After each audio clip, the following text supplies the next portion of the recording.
teacher ni wo cathedral. St. Patrick's Premier Cathedral. Now, in fact, Miira abua me papa.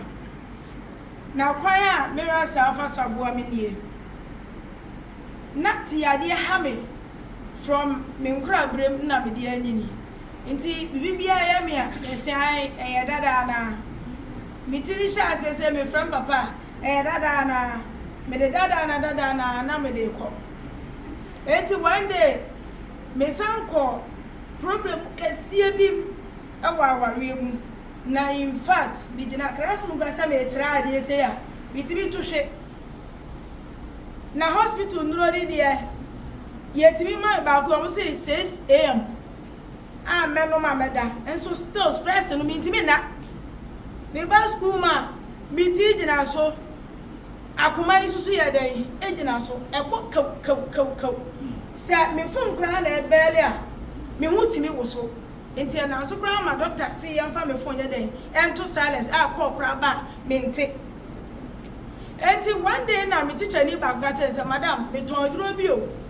na me say dia dura fama me nhwe na ko fa dure bre me na me say na me ebe boa me de o say ane ado ni de ye bibia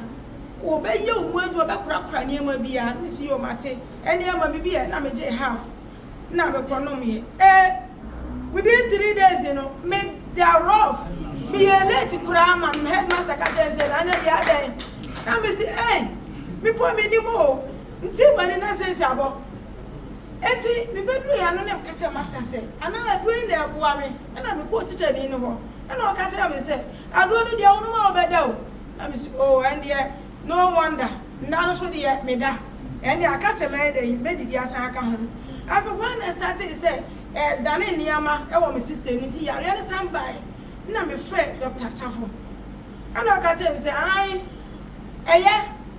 o san niama e wo sister nu enti twen ade bia ba bia no jano koso na ye de no maduro nu na e be de e be jai ampampa me koso anu maduro nu ama nne BP na nam 200 and something yetim de me to abros me da so sa kraketwa midruhe